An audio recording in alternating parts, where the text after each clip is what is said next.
अदब से अर्ज किया, सलाम वालेकुम हुजूर, क्या मुझे आपकी सोहबत और नसीहत से कुछ फैज़याब होने का शरफ हासिल हो सकता है? रूहानियत के उस सरचश्मे खुदावंद करीम ने उस नेक रूह को एक पहर तक कायनात की हकीकत, इंसान की पैदाइश और बंदगी का मकसद बयान किया।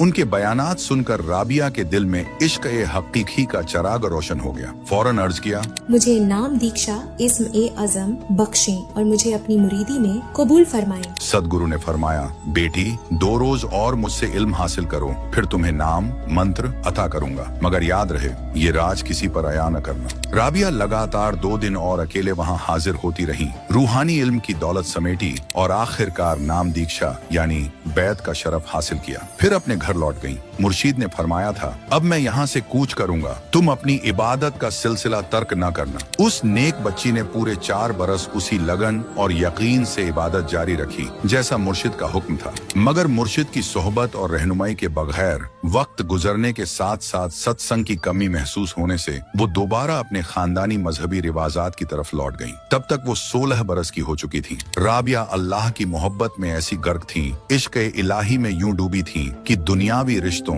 यहाँ तक कि निकाह के ख्याल से भी उन्हें वहशत होती थी। उन्होंने शादी से साफ इनकार कर दिया, मगर वालिदैन मुसिर थे, समाज का दबाव था। बेटी भी अपनी जिद पर कायम रही। आखिरकार वालिदैन ने दिल पर पत्थर रखकर कहा, जवान बेटी को घर में यूं बिठाए नहीं रख सकते, अगर तू हमारी बात नहीं मानेगी तो हम दोनों अपनी जान दे देंगे। तुझे 4 दिन की मोहलत देते हैं, सोचकर बता दे। राबिया ने वालिदैन की बेबसी और बेचैनी को महसूस किया। उनकी इज्जत की खातिर अपनी खुशी कुर्बान करने का फैसला कर लिया। दिल में ये ठानी कि निकाह के लिए हामी तो भर लूंगी, मगर अपने शौहर से इल्तिजा करूंगी कि मेरा मकसद सिर्फ अल्लाह की बंदगी और अपनी निजात है, लिहाजा मैं जिस्मानी ताल्लुकात या औलाद पैदा करने के अमल में हिस्सा नहीं ले सकती। अगर वो चाहें तो दूसरी शादी कर लें, अगर वो जबरदस्ती करेंगे तो मैं खुदकुशी कर लूंगी। ये सोचकर उस पाकीज़ा खातून ने माँ बाप को निकाह की रजामंदी दे दी।